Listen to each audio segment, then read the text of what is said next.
Una po sa ating mga balita, sa kabila ng pagpapalit ng liderato ng Senado kahapon, itinuloy pa rin ngayong araw ang pagdinig sa anomalya sa flood control project sa pangunguna ni Senador Pia Cayetano.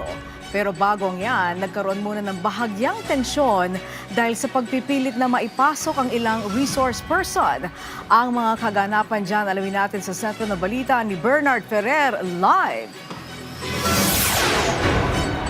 Angelique, planong kausapin ni Sen.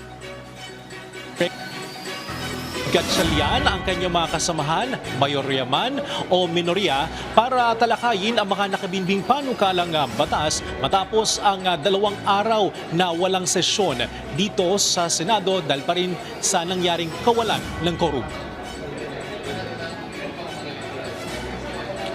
Let's go back to work. Ito ang panawagan ni Senate President Pro Tempore Sherwin Gatchalian sa kanyang mga kasamahan sa Senado.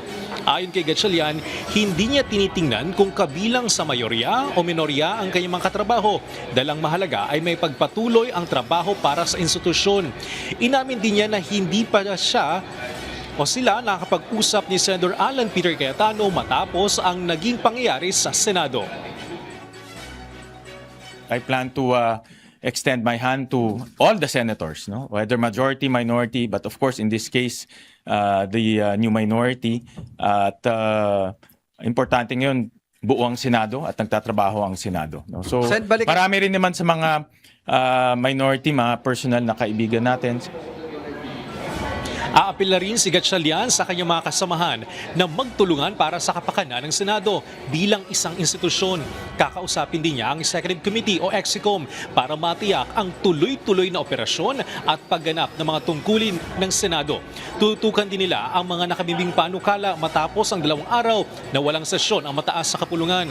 Pinag-aaralan din ang posibilidad na pagpapatawag ng special session para matalakay ang mga mahalagang panukala. Muli rin sinagot ni Gatchalian ang pagkwestiyon ng dating mayorya tungkol sa quorum kahapon. From 1949 to now, in Avellino case is the only Supreme Court case related to quorum. Wala nang iba. No? So until now, ginagamit pa rin yan. Personal din siyang humingi ng tulong kay DILG Secretary John Vic Remulla para matiyak ang seguridad sa loob at paligid ng Senado.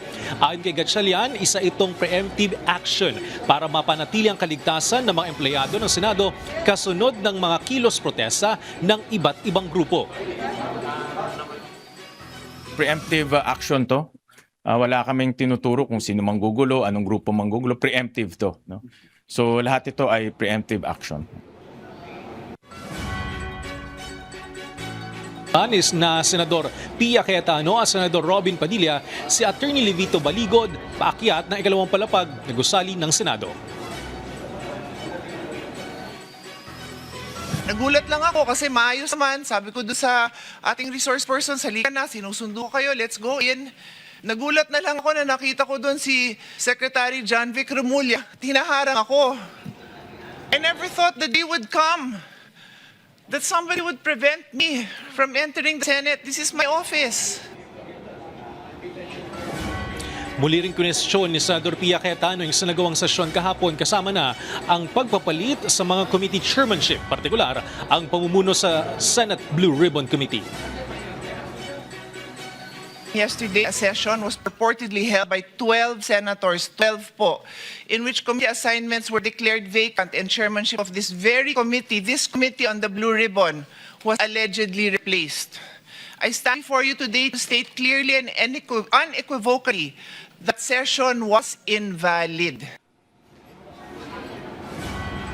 Angelique, muling nanindigan si Senate President Pro Tempore Sherwin Gatchalian na legal ang kanilang isinagawang sesyon kahapon matapos makuha ng quorum sa bilang na 12 senador. Angelique. Alright, maraming salamat Bernard Ferrer.